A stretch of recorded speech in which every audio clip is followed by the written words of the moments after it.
Hello, today we're going to take a look at this rifle. This is the one that's been getting so much attention on this channel.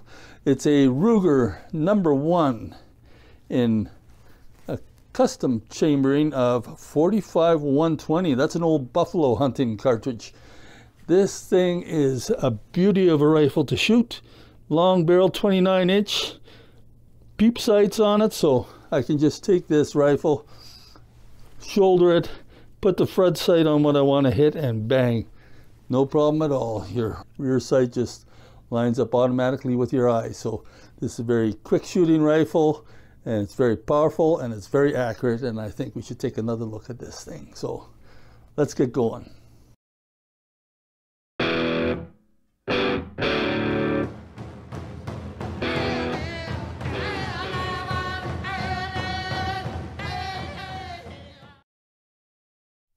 Hello and welcome back to another edition of the Weighted Native Chronicles. What we're going to do today is we're going to revisit a subject on the basis of how much interest it's garnered in the past, and that is, I have this rifle. Probably some of the frequent viewers of this channel have seen this gun before. It's quite unusual, and it's garnered a lot of attention because this is not your average rifle. See, I have to back up just to get the barrel in frame here. It's a Ruger #1, and it's chambered for a 45-120 cartridge. This is an exceptional rifle, exceptional quality. Everything about it is just top notch. And it's not just a showpiece. This gun I have been using for years now for hunting. The ammunition is a old buffalo era cartridge. Back when they're slaughtering all the buffalo off the plains, the cartridges went up to 45-110, and then right near the end of the buffalo hunting era, it came out with a 45-120. If you ever watched the Quigley Down Under movie, and I bet you a lot of you viewers have, if you're interested in these kind of guns. It's converted to use a special 45 caliber 110 grain metal cartridge with a 540 grain paper patch bullet. An experimental weapon with experimental ammunition. You could call it that. That was a 45-110, and back in the movie it was referred to as an experimental cartridge. Remember that? So this is just a little bit longer case yet. Got a few looks at that that I can show you as well. Due to the fact that this cartridge is no longer manufactured, the shooter of a cartridge like this has to make their own. So you have to reload your own ammunition. It's an absolute requirement. I'll take this bullet and I'll put it in front of smokeless powder. The cartridge was designed for black powder, but the fact that we have smokeless powder now doesn't hold me back. I figure that I should get the flattest shooting trajectory out of this rifle as possible so that I can dial it in to hit dead on at 150 yards. Which is about as far a shot I'm going to take on moose and deer and bear too we've got with this, and still kill everything in between by not having such a rainbow trajectory that you would get with black powder. So I load this thing up and get that 535 grain bullet going to 1600 feet per second. With black powder you'd probably be limited to more like 1200, maybe 1400 feet per second, but probably 1200.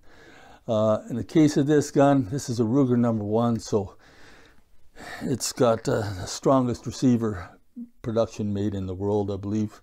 It's there's rumors of the Ruger company always testing their guns to a point of failure, and they've never were able to blow this gun up. It's just got that brass will melt like butter and flow before the receiver gives up, because it's got that big falling block on it, and that whole receiver is just one solid chunk of steel. So you're not going to blow this gun up very well.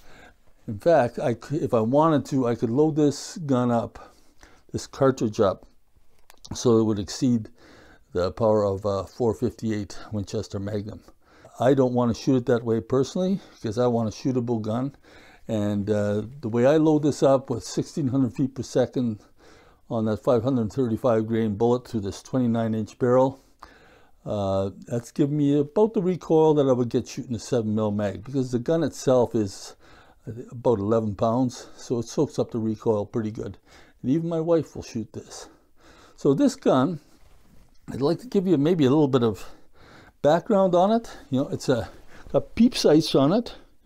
So you just pick this gun up and you just line up, you put your front sight on what you want to hit, and the rear peep sight just automatically lines up with your eye.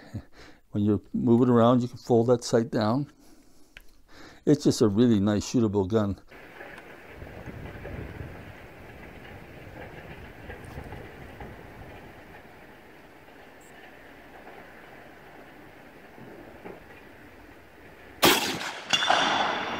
Got her.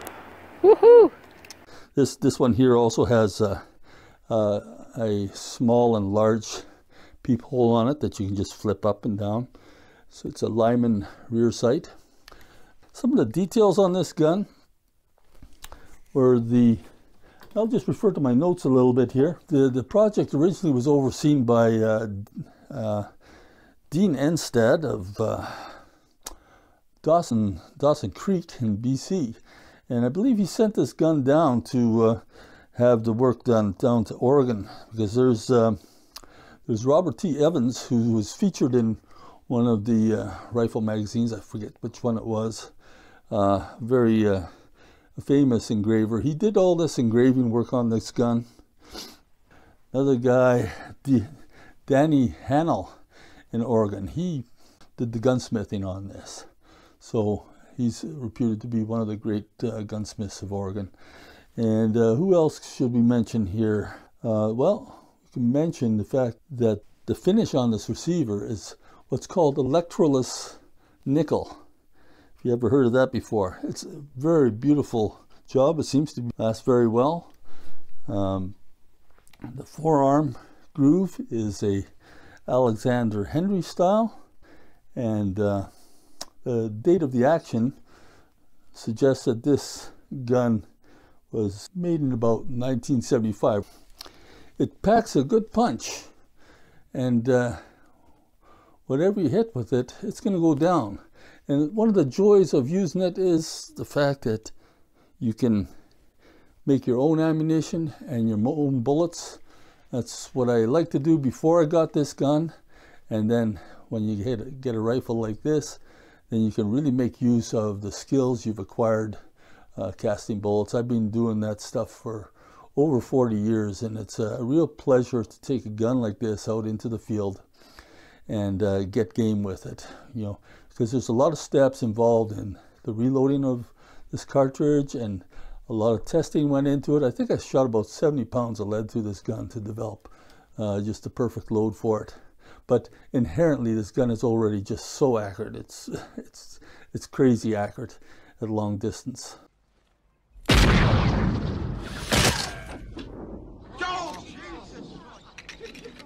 So the barrel on this one is a Douglas barrel. It was air gauge for uniformity. So I mean, everything is just top notch on this thing. And I love the way a Ruger #1 functions. It gives you that extra level of challenge. It sets your mind in such a way that you know you only have one shot. And that does make a difference when you're hunting. You know you got some follow-up shots and you can just cycle a gun and try again. You may not take your time and wait for that perfect shot as likely as you would with a single shot. And really it is that first shot that's always the most important. It's the shot. If you miss after that one, or you don't place the bullet quite right, then you got a whole pack of trouble. So Ruger #1s are just the way to go as far as I'm concerned, and single shots in general. So I thought you might enjoy taking a look at this gun. I've got some other videos on the channel published on this, and you're welcome to take a look at those. So if you like this video, then please click like on it. That gets the viewer counts up, so YouTube shows it to more people. By all means, subscribe to the channel. All that stuff helps us out, and so we can put out more content on guns like this. YouTube also provides a what they call a super like button on the pages now. Try click that, be the first one, because it's a fairly new feature. It's basically sort of like Patreon. You can click super like and then enter in how much money you want to donate. So that would definitely make a difference in what we can do in this channel. Or just buy me a cup of coffee for 50 cents or whatever you want to do. But give that feature a try. That could really help the channel out, because we're always investing money in cameras and stuff like that to get better production quality. In fact, this video is being filmed in 4K right now, so just recently moved up to that. It's all better for your viewing pleasure and for down the road too, when all the TVs are going to be eventually 4K resolution. So that's sort of it for the Native Chronicles today. I hope you enjoyed this video, and if you did, come back for more. Until next time, God bless.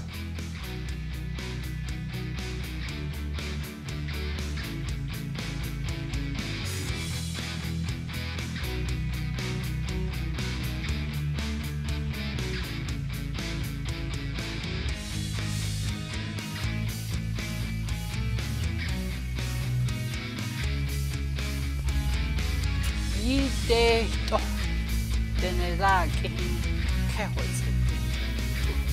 You can that's it.